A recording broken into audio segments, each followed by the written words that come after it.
ekibuuzo ekisooka onagamba nti omuntu wampa ebyokusuubulukuka naye nga nkimanyi nti ennyingiza ye eri haramu, nzikirizibwa okutwala ebyokusuubulukuka ebyo. السائل يقول إذا أعطاني الشخص إفطاره وأعرف أن مكسبه حرام هل يجوز لي أن آخذ هذا الإفطار؟ الحمد لله والصلاة والسلام على رسول الله صلى الله عليه وعلى آله وصحبه ومن والاه، ثم أما بعد. اللهم رب جبرائيل وميكائيل وإسرافيل فاطر السماوات والأرض عالم الغيب والشهادة، أنت تحكم بين عبادك فيما كانوا فيه يختلفون، اهدنا لما اختلف فيه من الحق بإذنك إنك تهدي من تشاء إلى صراط مستقيم. ثم أما بعد، في هذا السؤال لابد أن نعلم شيئا مهما جدا في حكم التعاملات بين الناس، أقصد في التعاملات المالية. Seka gambi nti ku kibuuzo ekyo tuteeka okumanya ensonga eno nkulu nnyo nga tukolagana n'abantu ddala mu bintu eby'ensimbi oba eby'emmaali. وهو أن النبي صلى الله عليه وسلم ثبت عنه كما في الصحيح أن النبي مات صلى الله عليه وسلم ودرعه مرهون عند يهودي في وسط من شعير. agamba nti ngaawe kiri ekinywevu nti nabbi waffe Muhammadin sallallahu alaihi wasallam yafa ng'engabo ye agisinzeeyo omusajja omuyahudi.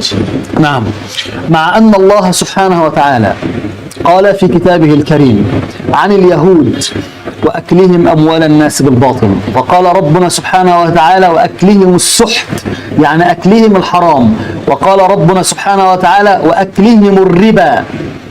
فنص الله عز وجل على أن اليهود أهل سحت وأكل أموال الناس بالباطل وأهل ربا، ومع ذلك فإن النبي صلى الله عليه وسلم قد مات ودرعه مرهون عند يهودي في وسق من شعير. agamba nti nabbi waffe Muhammadin sallallahu alaihi wasallam wetunuulira nti yateeka engabo ye eri omuyahudi neyeewolayo byeyeewolayo. Nabbi sallallahu alaihi wasallam ng'ate asoma nnyo Qur'an. Allah tabaraka wa taala biki yayogera ku bayahudi. Allah yagamba abayahudi balya riba, abayahudi balya emmaali ya haram, balya emmaali mu mbeera ey'obulyazamaanyi ne balyazaamaanyi abantu.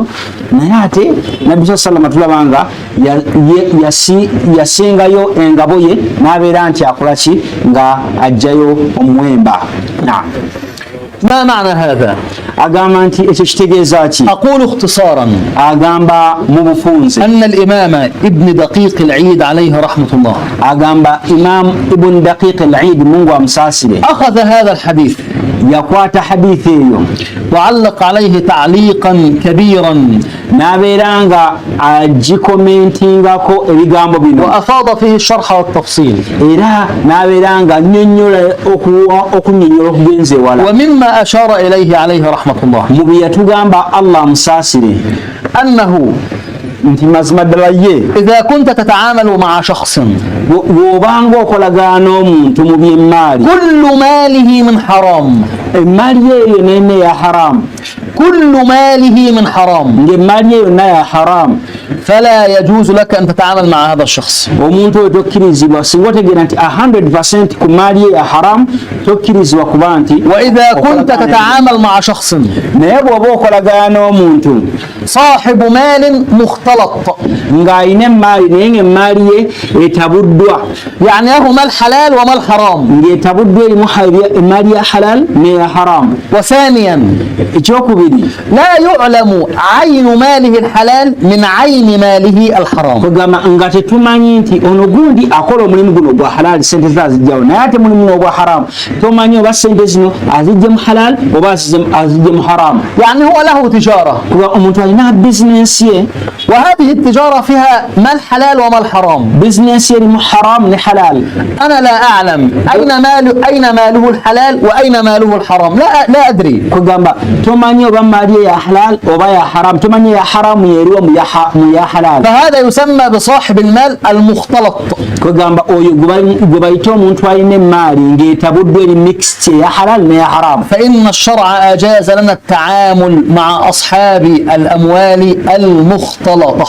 Sharia etukkiriza okuba nga tukolagana n'abantu mu business newankubadde ng'emmaali yaabwe eri mixed up mulimu eya halal neya haram. بشرط naye kuliko condition أنني لا أعلم عين ماله الحلال من عين ماله الحرام. nga tomanyi exactly haramu waava tomanyi exactly haramu waava.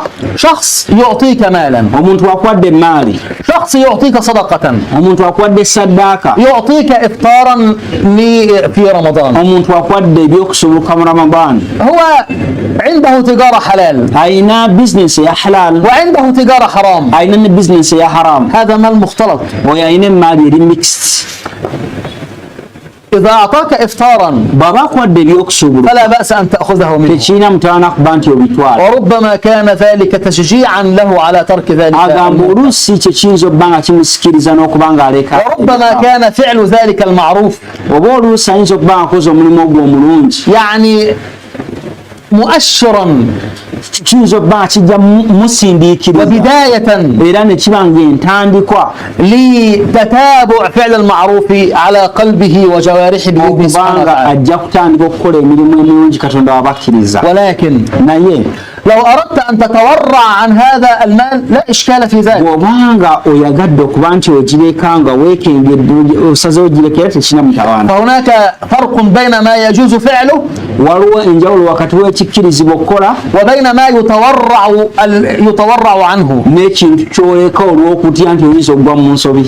وأقول خلاصة، agamba mu bufunze إذا كنت تعلم أن هذا الشخص bw'otegeera nti omuntu ono كل تجارته من الحرام nti emmaali yo na 100% haram, فلا ينبغي لك أبدا أن تأخذ منه شيئا okkirizibwa kubanga omujjako ekintu n'ekimu ولا أن تطعم من أمواله شيئا. wadde okubanga ofuna kyolya mu maali ye. وإذا كان صاحب مال مختلط naye bw'aba alina emmaali eri mixed ya halal ne haram فلا بأس أن تأخذ منه، tekina mutawaana kubanga وإن أردت التورع عن ذلك فهذا لك. naye oba osazeewo okuba nti ogyewala ogireke tekina nakyo mutawaana. الله تعالى أعلم. Allah yasinga okumanya. Ekibuuzo ekyo kitusuubira nti nakyo kitegeerekese bulungi biidhinillah. Ekibuuzo ekyokubiri onaagamba nti mutabani wange watta embizzi y'abendi, natta embizzi, nzikirizibwa okusasula embizzi eyo okuba nti nyini embizzi eyo eddawo? hadha yaqulu idha qatala ibni alkhinzir khata'an نعم. hal yajuzu li an adfa sahib alkhinzir wa yusad hadha almal? الحمد لله والصلاة والسلام على رسول الله صلى الله عليه وعلى آله وصحبه ومن والاه، ثم أما بعد، فإن خلاصة كلام أهل العلم في هذه المسألة agamba okusamarizinga ebigambo by'abamanyi ku nsonga eyo بأن الخنزير لا قيمة له، nti embizzi terina value, وما لا قيمة له في شريعة ربنا سبحانه وتعالى ليس فيه الضمان. kugamba ekintu ekitalina value mu ddiini ya Katonda tekiriko mbeera nti muntu akisasula. ومسألة قتل الخنزير amasala ag'omuntu okutta embizzi, يعني الخلاصة فيها kugamba okusamarizinga ensonga eyo فرق بين أن تعيش في دار الإسلام يعني في دولة مسلمة omuntu okuwangaalira mu nsi y'obusiraamu, waliwo enjawulo omuntu okuba nga owangaalira mu nsi y'obusiraamu, وفرق بين أن تعيش وأن تكون بين أظهر يعني الناس في دولة غير مسلمة. ate n'omuntu okuwangaala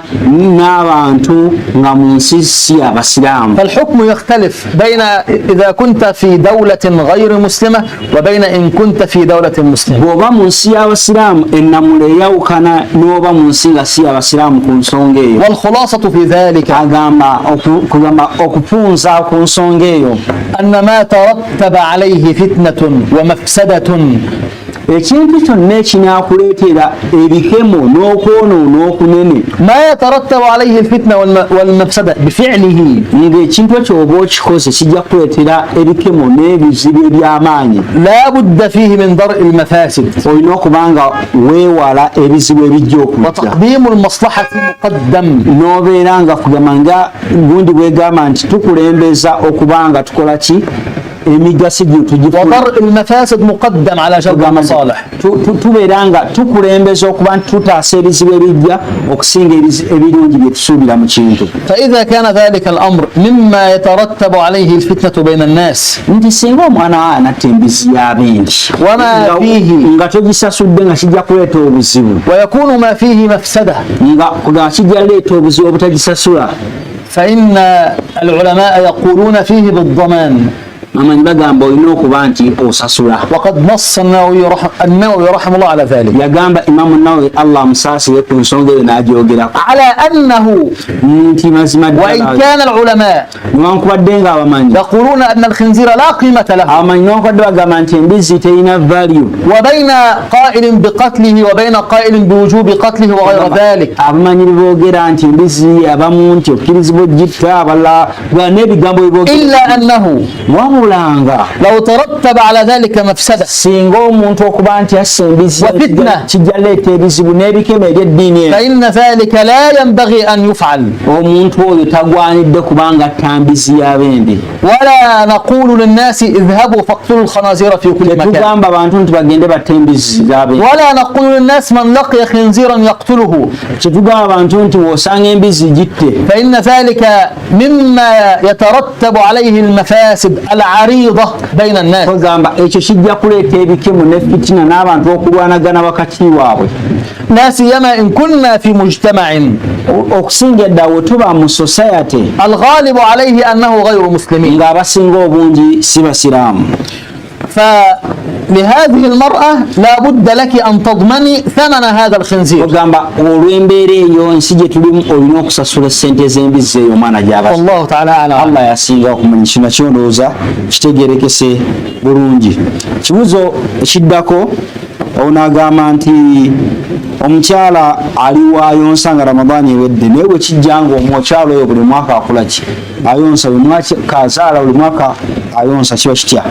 asaila taqul hal almurdi taqdi ba'da ramadan wa kaifa idha kanat turdi bisanawati mutatabi'a. omukyala ayonsa aba tasiiba n'aba nti ajja kuliwa nga ramadaani eweddeko ng'ateredde.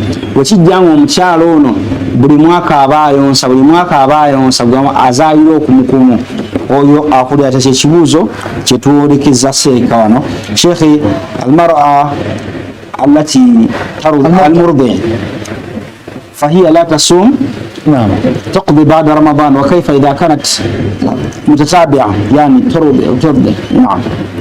الحمد لله والصلاة والسلام على رسول الله صلى الله عليه وعلى آله وصحبه ومن والاه ثم أما بعد فقد ذكرت هذه المسألة قبل ذلك والخلاصة في ذلك أنني أتبع من يقول من أهل العلم بأن الحامل والمرضع ليس عليها القضاء بل عليهما الإطعام عن كل يوم مسكينا. وهذا ما نص عليه ابن عباس رضي الله عنهما. وهذا ما أشار إليه النبي في الحديث الحسن.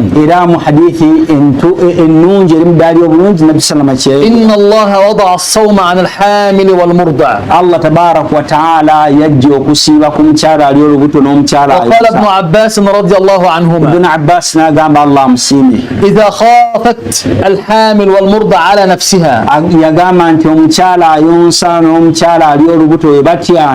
وعلى جنينها أفطرتا وأطعمتا عن كل يوم مسكين. وكذلك إذا قلنا بوجوب القضاء عليها فإن هذا فيه من المشقة البالغة التي لا تخفى على أحد. فربما تتابع معها الحمل والرضاع وربما مر عليها رمضانات كثيرة رمضان سنزوك جانا نينش وهي من حمل إلى رضاع أبا مربوطو أتدم كيون ومن رضاع إلى حمل أبا مكيون سد مربوطو وربما لا تجد فرصة لقضاء هذه الأيام ولذلك قاس العلماء أبا من باقي راجرانيا الحامل والمرضع على الشيخ الكبير والمرأة العجوز بأنها تفطر وتطعم عن كل يوم مسكينا.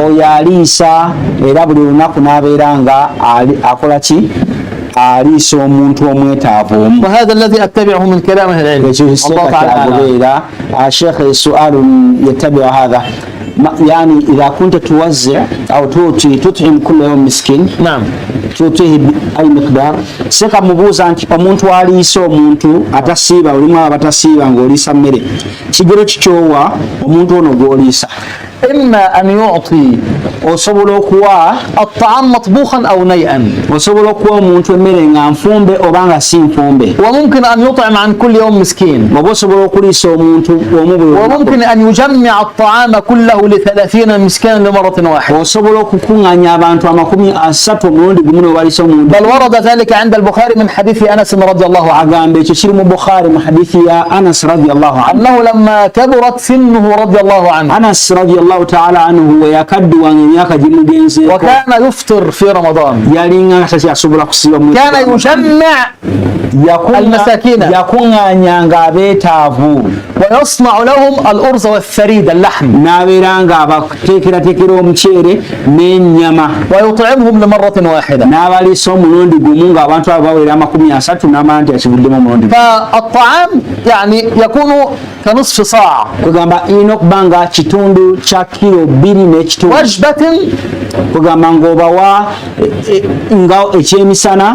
يعني تكون لو كانت قطعة من الدجاج وبعض الأرز وبعض الإدام هكذا يكفيه بإذن سبحانه وتعالى بما يعادل نصف صاع يعني نصف صاع من بر أو من شعير أو من أرز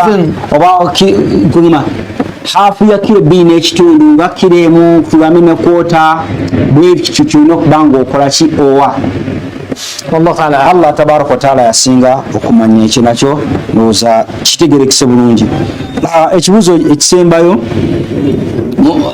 Ekibuuzo ekiddirira ekisembayo wanaagamba nti bwe mba sirimu abo abasiiba nzikirizibwa okwegabira ebintu bino oba nteekeddwa buteesi okubitwala ewa imaamu.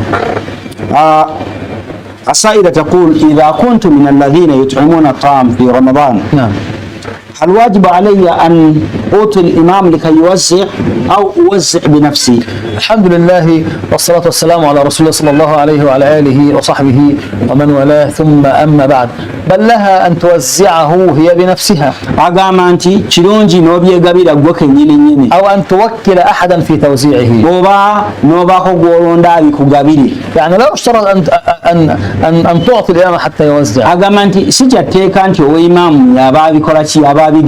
والله تعالى أعلم. الله yasinga okumanya ekyo nakyo kitegerekese bulungi.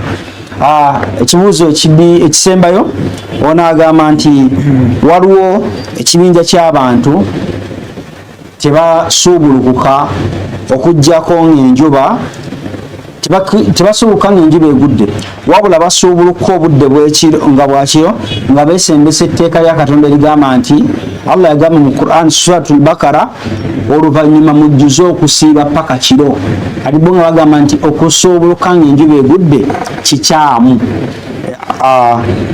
السائل يقول هناك فرقة هنا في أوغندا لا يفطرون بحجة أن الله تبارك وتعالى أمر المسلمين أن يفطروا في الليل قال تعالى في سورة البقرة ثم أتموا الصيام إلى الليل وما أمر الإفطار بعد الغروب بعد غروب الشمس. يعني الحمد لله والصلاة والسلام على رسول الله صلى الله عليه وعلى آله وصحبه ومن والاه ثم أما بعد. هذا يعني فيه 3 دلائل واضحة من الآية نفسها. agamba nti mulimu aya nyini gye beesembesa nga bagamba nti tetusobola okukanga enjuba egudde nga bagamba tulina kusoboka nga obudde bukutte enzikiza. aya bw'oba ogisomye bulungi mulimu ebintu 3 nga bikulaga nti tusoboka enjuba egudde. لو قرأ الآية التي قبلها مباشرة يعني هي جزء من الآية ليست آية. agamba nti السطر الذي قبلها bw'osoma layinizi ez'emabegako awo. قال ربنا سبحانه وتعالى وكلوا واشربوا. Allah yagamba mulye nga munywa حتى يتبين لكم okutuusa ddala nga kyeyolese gye muli الخيط الأبيض.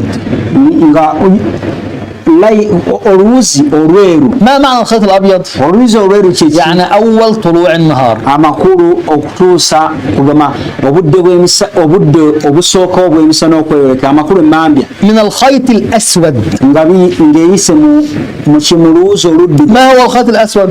oluwuzi oluddugavu kye ki? هو أول ظهور الليل وغروب الشمس. amakulu ekiro nga ekisooka okweyolekera ekiro amakulu ng'enjuba ekoze. ثم أتم الصيام إلى الليل. agamba oluvannyuma mujjuze eki? ما معنى ثم أتم الصيام إلى الليل؟ oluvannyuma mujjuze okusiiba paka obudde bwe. أول شيء ekisookera ddala لابد أن ينظر للسطر الذي قبل هذا مباشرة. olina okutunulira layinizi zino ez'emabega. ثانيا ekyokubiri الآية ماذا تقول؟ ثم أتم الصيام إلى الليل. ما معنى هذا؟ agamba aya egamba nti mujjuze okusiiba okutuusa obudde bw'ekiro. ثم أتم الصيام إلى الليل يعني ثم أتم صيامكم من بعد الفجر إلى غروب الشمس. amakulu okuva nga emmambya esaze okutuusa ng'obudde lwaki? لأن الليل بدايته عند غروب الشمس. kubanga ekiro kitandika enjuba kasiteegwa ekiro kiba kitandise. يعني هل الليل هو الذي يأتي بعد العشاء؟ agamba nti kugamba nga bwe baga nti layiri ejja baada isha. الله تعالى قال يتبين لكم الخيط الأبيض من الخيط الأسود. Allah agamba nti okutuusa ekyoleka gye muli oluwuzi oluddugavu nga luyise mu luwuzi oluddugavu. فالخيط الأسود هذا بداية ظهور الليل. oluwuzi olweru nga luyise mu luwuzi oluddugavu. وهو غروب الشمس. oluwuzi oluddugavu awe kwe kugwa kw'enjuba. ثالثا ekyokusatu أين السنة التي تفسر لنا هذا؟ kati nabbi sallama yatunyonyola atya aya eyo. أوليس النبي صلى الله عليه وسلم teyali nabbi sallallahu alaihi wasallam الذي كان إذا رأى غروب الشمس bwe yalabanga enjuba egudde كان يقول اللهم هذا إقبال ليلك وإدبار نهارك. nabbi yagambanga hatha iqbal layluka nti ai Allah ekiro kyo kizze ate emisana. إذا غروب الشمس هذا okugwa kw'enjuba هذا هو الليل. kyekiro ekyo kiba kitandise. لماذا فسرتم أن الليل هو الذي بعد العشاء؟ lwaki tugamba ng'abagamba nti obudde maakwata obudde bwakya tusoboka lwaki? ثم oluvannyuma أليس النبي صلى الله عليه وسلم teyali nabbi sallallahu alaihi هو الذي wasallam بين لنا ye yatunnyonnyola وعلمنا n'atusomesa وأرشدنا n'atuluŋŋamya أن تأخير الإفطار nti okukyeyeresa okusiiba ليس هذا من صفات المسلمين agamba ebyo si bitendo by'abasiraamu, وإنما هذا من صفات اليهود. ebyo bitendo by'abayahudi. أليس ناصر الذي قال عجلوا بالفطر؟ nabbi yagamba mwanguyirize okusuubulukuka. صحيح.